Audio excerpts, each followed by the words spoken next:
우리 옆 사람하고 먼저 축복의 인사부터 하십시다. 이렇게 인사합시다. 하나님께서 당신을 존귀하게 만드셨습니다. 여러분, 신자는 어떤 사람인가? 이걸 깊이 생각해 볼 필요가 있어요. 예수 믿는 신자는 어떤 사람인가? 어떤 면에서 세상 사람들하고 다른가? 교회를 다니는 신자와 교회를 다니지 않는 신자가 어떤 면에서 다른가? 윤리적인 측면에서는 비슷한 거예요. 우리의 착한 모습이나 그들의 착한 모습이나 비슷한 거예요. 뭐에서 차이가 나느냐? 영적인 부분에서 차이가 나는 거예요. 그것은 뭐냐? 신자는 구원의 능력을 누리는 사람입니다. 불신자가 절대 할 수 없는 것이, 오로지 신자만이 할 수 있는 것은 하나님이 예수 그리스도 안에서 우리에게 주신 그 구원의 능력을 누리는 거예요. 이 사람이 바로 신자예요. 자, 구원의 능력을 누린다. 말은 좋은데 또 거창하고 추상적이죠. 이것부터 생각해 봐요. 구원받은 사람에게 제일 먼저 나타나는 변화는 뭐냐면은 나를 보는 눈이 달라져요. 반드시 그렇게 돼 있어요.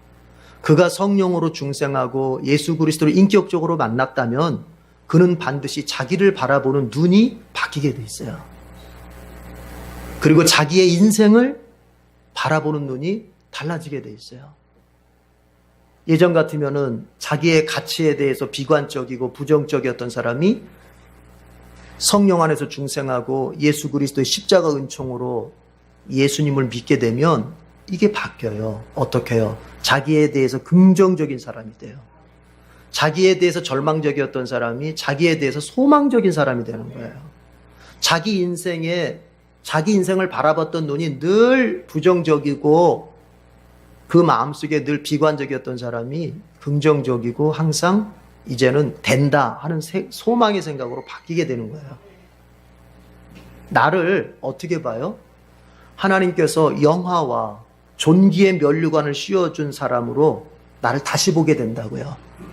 그게 구원의 누림이에요. 그 구원의 누림이 여러분 안에 충만하길 바랍니다. 그런데 우리가 그렇게 누려야 되거든요. 그 구원의 누림을 제대로 누릴 때 인생도 현실도 제대로 열어갈 수 있는 거예요. 자기 자신에 대해서, 여러분 인생은 사는 순서가 있습니다. 그냥 사라지는 게 아니에요. 순서가 있어요. 첫 번째가 뭐냐면 나는 누구냐예요. 이 질문 앞에 답을 할 수 있어야 돼요. 난 누구냐? 두 번째가 나는 어떻게 살아야 하는 것인가? 나는 어떻게 살아야 할 것인가? 이거 질문을 답할 수 있어야 돼요. 세 번째는 그 삶의 결과가 무엇인가에 대해서 답할 수 있어야 돼요. 내가 그렇게 살았을 때 과연 그 결과는 어떻게 될 것인가? 첫 단추가 뭐예요? 나는 누구냐예요. 내가 누구인지를 알고 싶으면 뭘 봐야 되느냐? 나의 소속을 볼 수 있어야 돼요. 내가 누군지를 알고 싶으면 내가 어디에 속했는지를 알아야 돼요. 그래서 끊임없이 신약 성경은 이렇게 말하는 것입니다. 엔 크리스토스, 그리스도 안에. 네가 어디에 소속되어 있는지를 봐라. 너는 그리스도 안에 소속되어 있다는 거예요. 그리스도 안에. 신약 성경이, 특별히 바울 서신이 끊임없이 얘기하는 거 아닙니까? 사도 요한도 뭐라고 말합니까? 네가 내 안에, 내가 너 안에. 그럴 때 네가 할 수 있다는 거 아닙니까? 네가 나를 떠나서는, 내 안에서 밖으로 나가면, 따라합시다. 너는 아무것도 할 수 없다. 그 요한복음 15장에 나오는 말씀이잖아요. 그러니까 우리의 인생을 열어갈 수 있는 힘은 어디서 오느냐? 내가 누구인가에 대해서 생각을 하고 내가 어디에 속했는지에 대해서 분명히 확신을 하고 거기로부터 나오는, 그렇다면 이제 어떻게 살아야 될까? 어떻게 살아요? 구원의 누림을 누리면서 살아야죠. 옆에 있는 사람 봅시다. 여러분, 그 사람이 지금 어떤 사람이냐면 돈도 없고 백도 없고 이것저것 없어도 이래봬도 그 사람이 뭐예요? 여러분 서로 쳐다보면서 한번 좀 쑥스럽지만 한번 해봅시다. 이렇게 해봅시다. 이래봬도 나는 그리스도 안에서 존귀한 사람입니다. 이게 서 있어야 된다는 거예요. 이게 구원을 누리는 거예요. 그래서 이걸 누리는 사람은 현실에서 조금 막혀도 어때요? 주저앉지 않아요. 주님의 도우심을 분명히 믿고 조금 더 인내하고 조금 더 버티고 조금 더 전진하려고 애쓰게 되는 거죠. 그러다 보니 현실이 열리게 되는 거예요. 이 확신이 없으면 무너져요. 여러분, 구원을 누리는 사람이 되어야 합니다. 그런데 이것을 제가 말씀드린 이유가 뭐냐? 오늘 우리가 본문에 나오는 영적 싸움과 관련이 있는 거예요. 여러분, 마귀는 우리의 구원을 막을 수는 없습니다. 하나님의 은혜로 무조건적으로 선택하여 우리에게 부어주시는 그 구원을 마귀는 막을 수 없어요. 왜야? 하나님이 하시는 것에 대해서 마귀는 갖다부터 어떻게 자기가 감당할 수가 없어요. 그러나 이걸 깨달아야 돼요. 이걸 기억해야 돼요. 마귀가 우리의 구원은 막을 수 없지만 구원의 누림은 막을 수 있어요. 내가 구원받는, 예수 안에서 구원받는 사람, 구원받는 신분의 사람이 되는 것은 마귀는 절대 못 막는다니까요. 그러니까 여러분의 구원의 확신에, 여러분이 받은 구원에 대해서 의심할 필요가 없어요. 그럼 마귀가 막을 수가 없어요. 그러나 무엇은 막을 수 있어요? 무엇 방해할 수 있어요? 내가 그 구원을 누리려고 하는데, 이제 내가 그 구원을 누려서 내가 나를 긍정적으로 보고 내 인생에 대해서 소망을 갖고 뭔가 인생에 대해서 자신감을 갖고 뭔가를 하려고 할 때 마귀는 뭐예요? 그거는 막을 수가 있다는 거예요. 그거는 방해할 수 있다고 하는 거예요. 자꾸 생각을 부정적으로 몰아가고 자꾸 자기 자신에 대해서 비관적으로 몰아가고 내 인생은 안 된다는 쪽으로 자꾸 몰아가게 마귀가 방해를 할 수 있다는 거예요. 그러면 여기서 자연스럽게 대두되는 게 뭐냐? 그래서 영적 싸움 얘기가 나오는 거예요. 내가 구원을 누리고 싶은데 내가 예수 안에서 받은 그 구원을, 하나님의 구원을, 그 기쁨의 구원을, 능력의 구원을, 내 인생을 새롭게 하고 내 영혼을 새롭게 하고 나로 하여금 절망의 자리에서 일어나서 소망의 자리로 나가게끔 만드는 이 구원의 능력을 내가 누리고 싶은데 마귀는 절대로 신자가 그 구원의 기쁨을 누리도록 가만히 놔두질 않아요.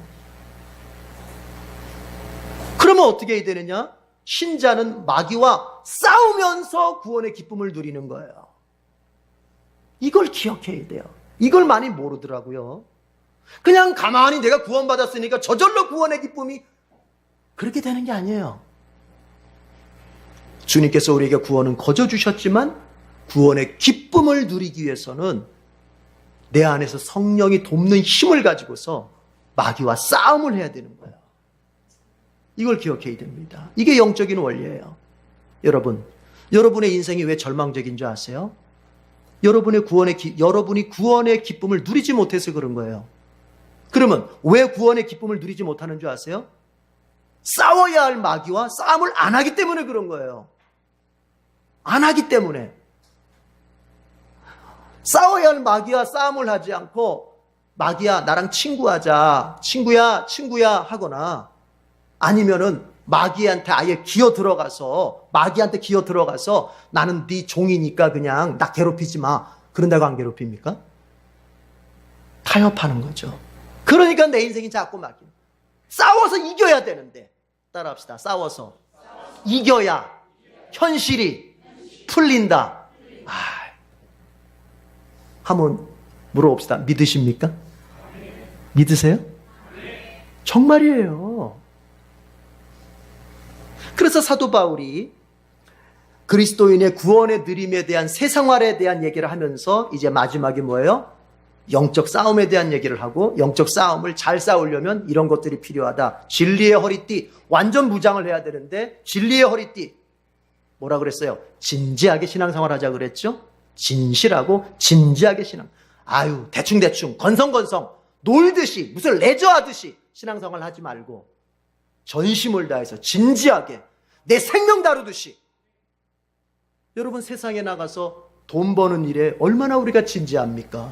내가 못 벌면 내 가족들 내가 못 먹여 살린다 하면 얼마나 내가 진지하게 직장의 일을 감당합니까? 여러분 신앙은 뭐 이렇게 얘기하지 않을게요. 그것보다 더 하라고는 얘기는 안 할게요. 적어도 그 정도 수준은 돼야죠. 진지하게. 오늘 진지하게 신앙생활 하시는 여러분이기 때문에 이 예배 온 줄로 믿습니다. 네. 정의의 가슴막이 그리스도의 의를 붙잡으라는 거죠. 내가 잘할 때 하나님이 날 기뻐하시지만 내가 못할 때 어떻게 할 거예요? 아니라는 거예요. 나는 잘할 때도 있고 못할 때도 있어요. 그럴 때에도 내가 하나님 앞에 떳떳이 설 수 있는 것은 누구의 의 때문에? 그리스도의 의 때문에. 그리스도의 의를 붙잡아야 돼요. 안 그러면 내가 잘할 때는 하나님 앞에 기고만장하고 못할 때는 위축돼가지고 아유 이제 난 끝났다 이렇게 되는 거예요. 그러나 내가 못할 때 누굴 바라봐요? 그리스도를 바라보는 십자가에서 나를 의롭게 세우기 위해서 죽어주신 예수님, 그 예수님의 의를 딱 붙잡는 거예요. 평화의 복음의 신발, 항상 무슨 자세로 살자? 전도자의 자세로 살자. 아니 내가 내 남편 전도할 건데 그러면 내 남편하고 싸우겠어요? 내가 내 옆집의 사람 전도할 건데 그 옆집 조금 나를 불편하게 했다고 해서 내가 욕해대고 막 싸우겠어요? 안 그러잖아요. 전도자의 자세. 전도자의 자세로 살다 보니까 영적 싸움에서는 늘 내가 이길 수밖에 없어요. 모든 매사가 경건할 수밖에 없으니까. 그런 거예요.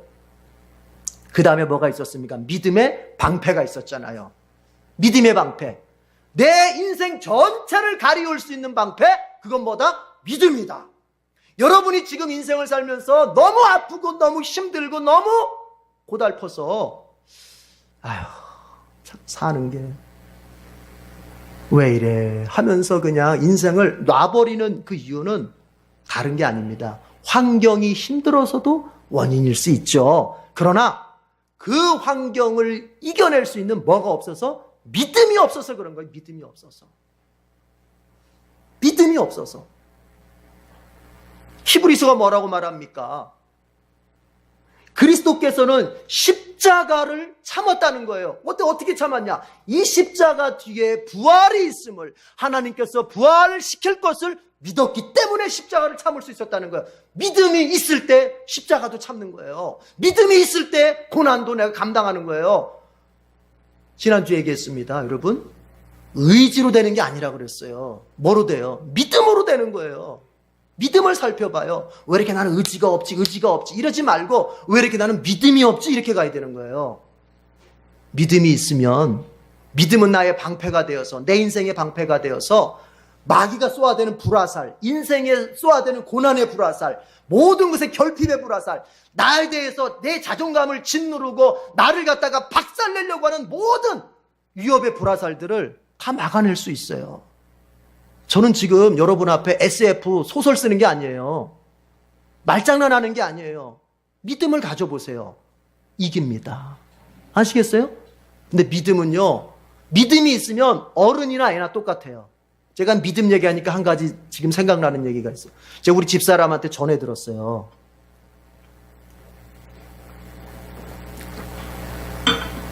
우리 집사람이 전해주는 얘기를 제가 하나 할게요.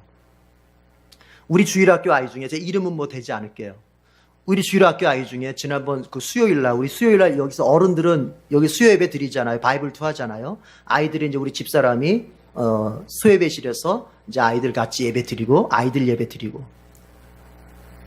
거기서 이런 얘기를 했어요, 여러분. 노아의 방주 얘기를 했어요. 노아의 방주. 어떤 아이가, 그 우리 주일학교 아이가 학교에서 이야기할 시간이 있었대요. 뭘 발표할 시간이 있었대요. 그때 그 아이가 노아의 방주에 대해서 얘기를 했대요. 그러니까는 친구들이, 야, 그건 다 거짓말이야. 그 성경에 나오는 얘기는 다 거짓말이야. 그거 지어내서 한 거야. 그런데 그 아이는, 진짜인데? 사실인데? 왜 자꾸 애들이 안 믿지? 자, 그런데 이게 중요한 게 아니에요. 근데 그냥 저희 집사람이, 전도사님이 그랬대요. 그게 성경에 기록되어 있을 뿐만 아니라 요즘에는 과학자들이, 고고학자들이 그 노아의 방주의 증거도 찾았대. 그래서 노아의 방주가 진짜라고 하는 거야. 증거도 찾았다고 얘기를 했어요. 그 아이에게 증거도 있다 이렇게 얘기를 했더니, 여러분 이 대목이 중요한 거예요. 그 아이가 뭐라는 줄 아세요? 물론 증거도 중요하겠지만 성경에 기록됐으니까 그것은 증거가 없어도 사실입니다. 이렇게 얘기해요. 그 아이가.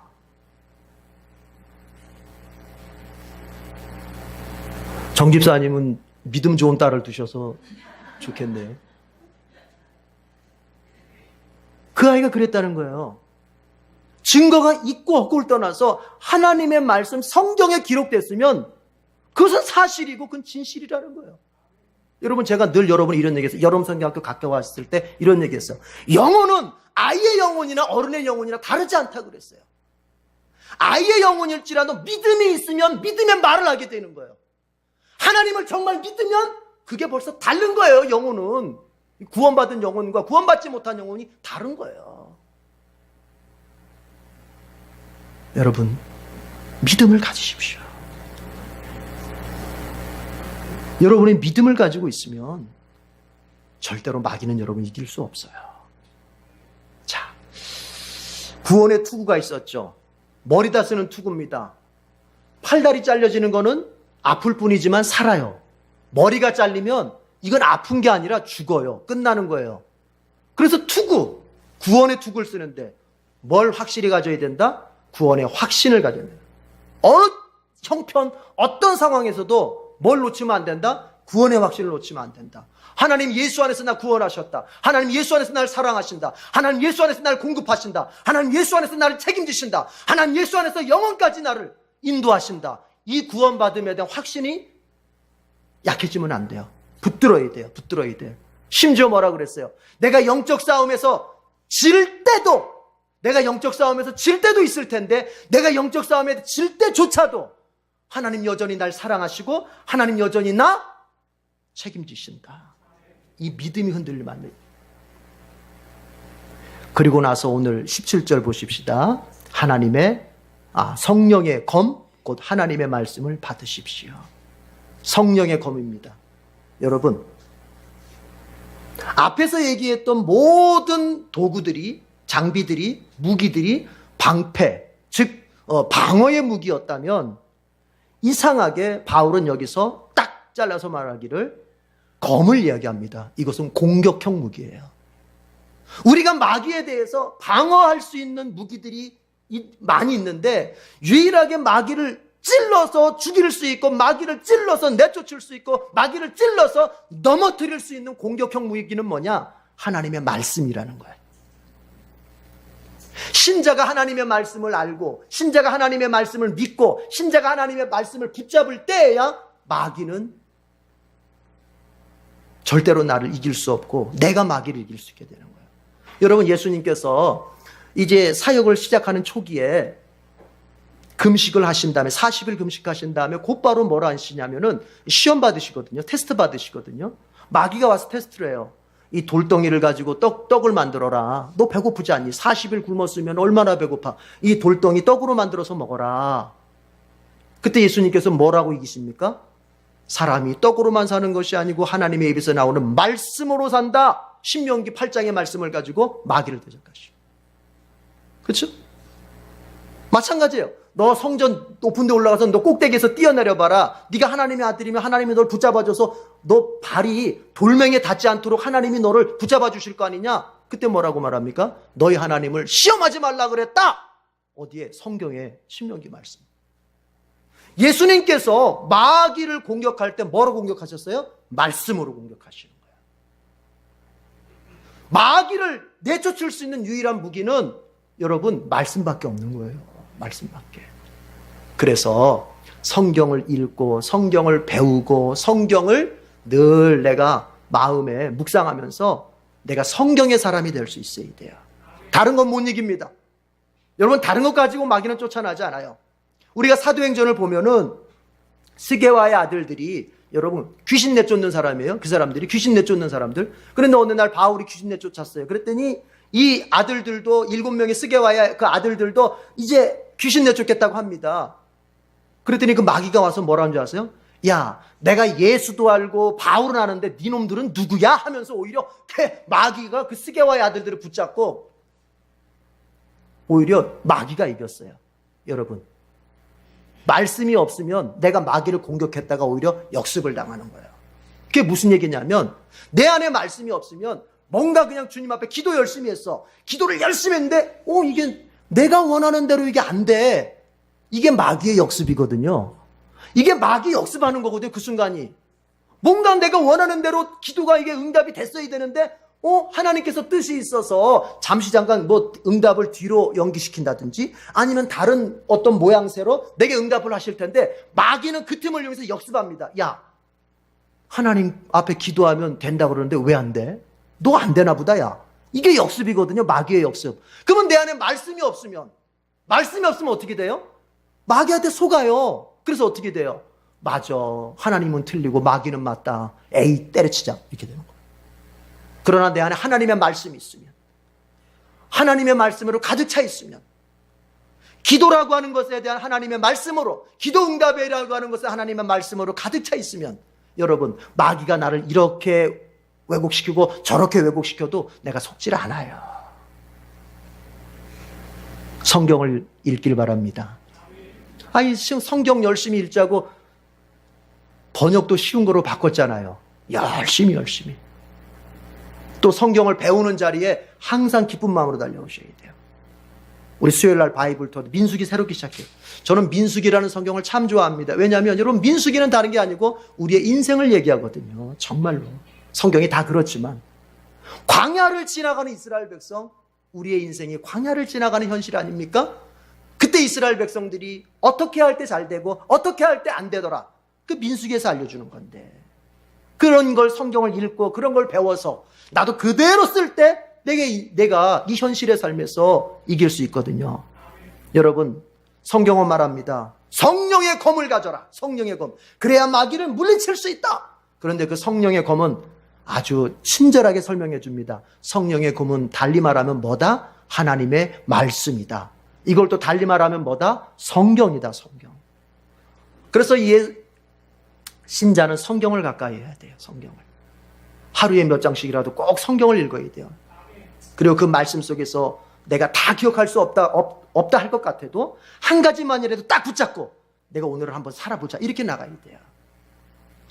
자, 두 번째는 뭐냐면 18절입니다. 18절에 보니까 다 같이 읽어보죠. 18절 시작. 온갖 기도와 간구로 언제나 성령 안에서 기도하십시오. 이것을 위하여 늘 깨어서 끝까지 참으면서 모든 성도를 위하여 간구하십시오. 기도하라는 것입니다. 온갖 기도와 간구. 이건 무슨 말이냐면, 우리가 18절을 보면 온갖 기도와 간구로 언제나 성령 안에서 기도하십시오 할 때 그 앞에 나오는 기도와 뒤에 나오는 기도라는 것이 좀 다른 의미가 있어요. 같은 단어를 쓰지만. 그러니까 여기서 온갖 기도라고 할 때 기도는 뭐냐면, 이것은 여러분, 우리가 기도하면은 뭘만 생각하게 되냐면은 하나님 뭐 해주세요, 뭘 도와주세요, 뭘 채워주세요. 이거는 오히려 뭐에 속하냐면은 뒤에 간구라는 말에 속하는 거예요. 그러니까 구하는 기도가 간구예요. 그러면 앞에 기도라는 말은 뭐냐면은 이것은 우리가 달라고 하는 것이 아니라 그냥 하나님 앞에 내가 기도하면서 예배하는 거예요. 하나님과 교제하는 자체가 기도인 거예요.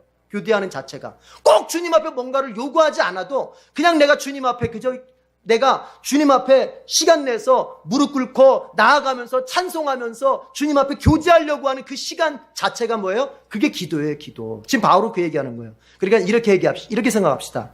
주님과 교제하는 기도를 하고 주님께 달라고 하는 간구도 해라, 이런 얘기예요. 쉽게 말하면.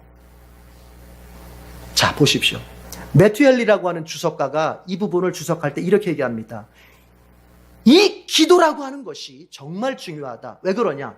이 기도라고 하는 것이 중요한 이유는 뭐냐? 앞에서 진리의 허리띠부터 성령의 검, 이 모든 무기가 제대로 작동하기 위해서는 기도가 될 수 있어야 된다는 거예요. 기도가.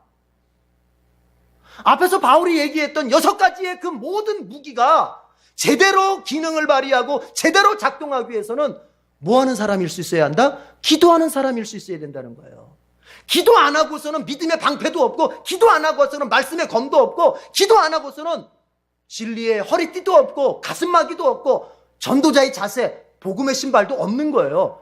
구원의 투구는 더더욱이 없고, 어떻게 기도 안 하는 사람이 구원의 확신을 가지고 살아요? 확신은 신념하고는 다르거든요. 확신은 성령께서 주시는 것이지만 신념은 내가 만들어내는 거예요. 막 내가 어거지로. 안 믿어지는 걸 막 어거지로 하는 게 신념이고, 확신은 뭐예요? 성령께서 내게 넘치고 넘치게 하셔. 그냥 막 믿어져. 근데 이게 누구한테 나타난다고요? 기도하는 사람한테 나타나요. 여러분, 기도하십시오. 처음부터 긴 시간을 기도하지 못할 거죠. 그러면 10분, 15분, 어찌하든지 기도하십시오. 바울이 말합니다. 여러분, 온갖 기도와 간구로 기도해라. 그래야 이길 수 있어요. 제가 여태까지 목회하면서 신앙생활하면서 본 게 뭐냐면, 기도 안 하고서 영적 싸움에서 이긴 사람을 내가 본 적이 없어요. 여태까지. 마귀는 이런 거 안 봅니다. 너 교회 몇 년 다녔냐? 너 직분이 뭐냐? 너 헌금 얼마나 했냐? 너 봉사 얼마나 했냐? 이런 걸 안 물어요. 중요한 건 뭐예요? 너 기도하는 사람이냐? 그럼 마귀는 도망가요. 마귀가 제일 무서워하는 사람은 말씀의 사람과 기도의 사람이에요. 그게 갖추어져 있어야 내가 영적 싸움에서 이기고 영적 싸움에서 이길 때 내 현실이 열리는 거예요. 여러분, 자, 그런데 기도하는 데는 자세가 있어요. 18절 중간에 보세요. 이것을 위하여, 기도하는 삶을 위하여 뭐하라? 늘 깨어서.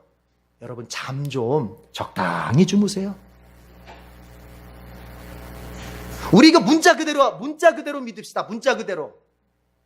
좀 적당히 잤으면 깨어나십시오. 좀. 깨어나야 기도할 거 아니에요. 깨어나야. 성경은 죽은 사람들을 얘기할 때 뭐라고 표현한 줄 아세요? 성경은 죽은 사람을 얘기할 때 잠들었다 그렇게 얘기해요. 잠들었다. 그러니까 잠을 너무 자면은 죽은 사람이에요. 그 사람. 적당히 자야지.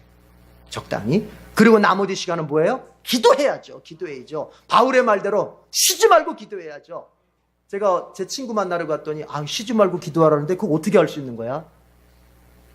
일하지 말라는 거야? 밥도 먹지 말라는 거야? 그런 뜻이 아니잖아요. 여러분, 쉬지 말고 기도하라는 건 무슨 의미겠어요? 항상 기도하는 영혼을 유지하고 있으라는 거예요.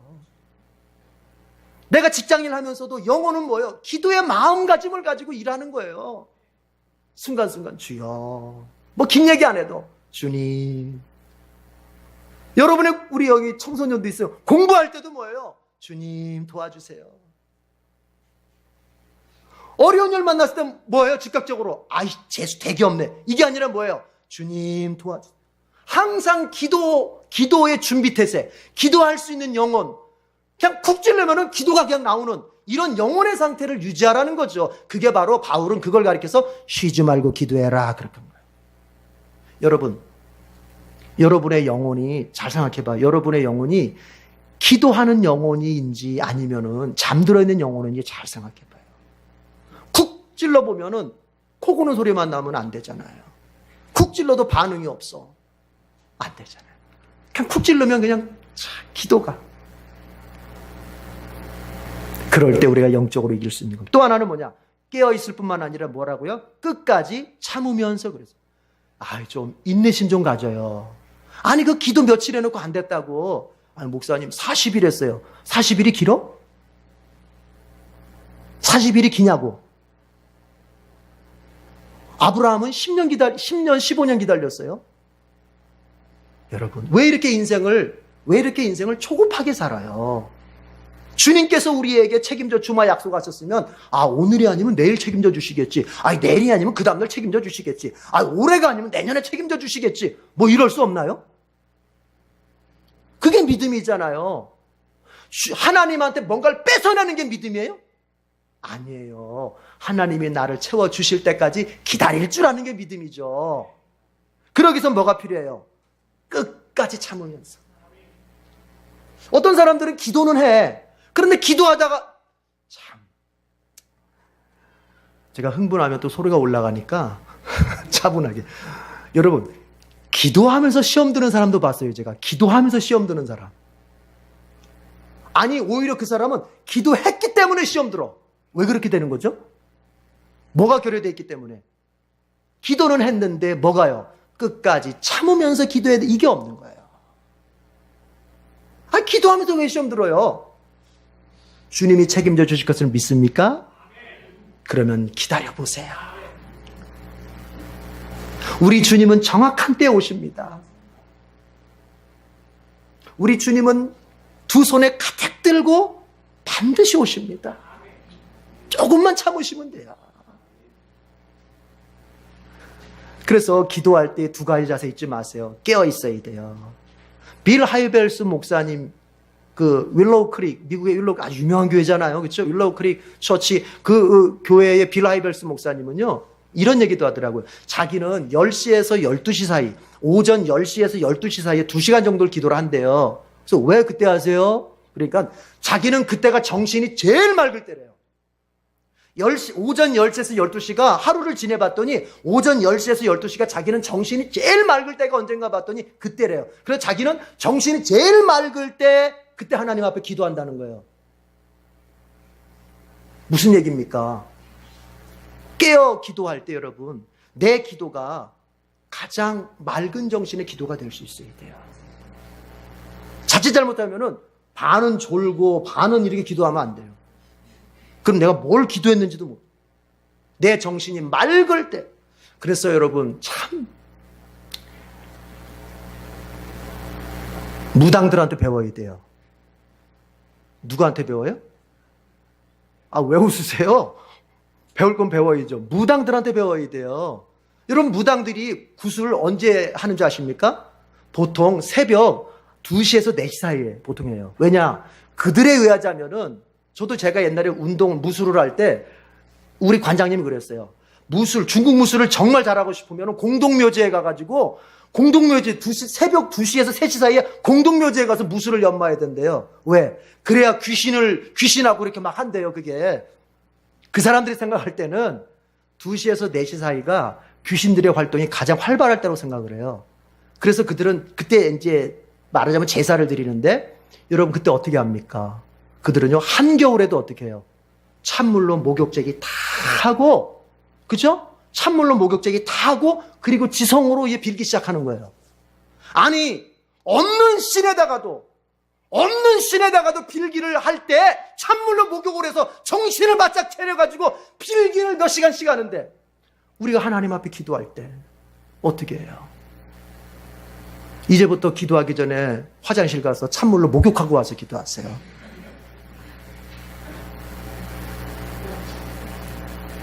왜요? 깨어서 기도해야죠. 여러분, 기도는 이처럼 우리에게 영적 싸움에 있어서 가장 기초이면서 가장 중요합니다. 아울러 바울은 이렇게 말합니다. 성도를 위하여 기도해라. 그래, 성도를 위해서. 나만 위해서 기도하지 말고 다른 사람들을 위해서 기도해라.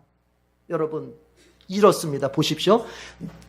내가 나만 위해서 기도하면 나를 위해 기도해 주는 사람은 한 사람밖에 없어요.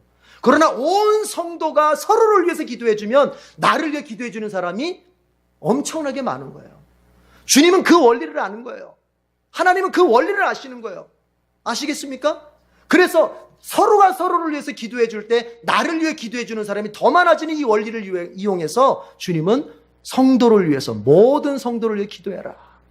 어떤 사람들 기도를 하려고 해도 뭘 할 게 없어요. 아니, 그럼 이렇게 하세요. 할 게 없잖아요. 우리 교인의 이름을 다 적으세요. 명단을 다 적어서 한 사람당 한 1분씩만 위해서 기도해 주세요. 1분씩만. 그러면 여러분 시간이 엄청 오래 갑니다. 엄청 오래 가요. 할 수 있어요. 우리 옆 사람 같이 한번 손잡아주면서 이렇게 얘기합시다. 내가 당신을 위해서 기도하겠습니다. 그렇게. 그래요. 또 바울은 말합니다. 19절에 보니까 또 나를 위하여 기도하기를, 주의 종을 위해서 기도해야 돼. 여러분, 참 부러운 것 중에 하나가 뭐냐, 그 여의도 순복음교회 우리 조영규 목사님, 참 세계적인 그런 목사님이시고 목회하셨잖아요. 그런데 제가 오살리 금식기도원을 갔을 때 참 부러웠던 것 중에 뭐냐, 오래된 얘기지만요, 그 오살리 금식기도원이 예배가 5번이 있더라고요. 5번. 그 당시에는, 지금은 모르겠어요.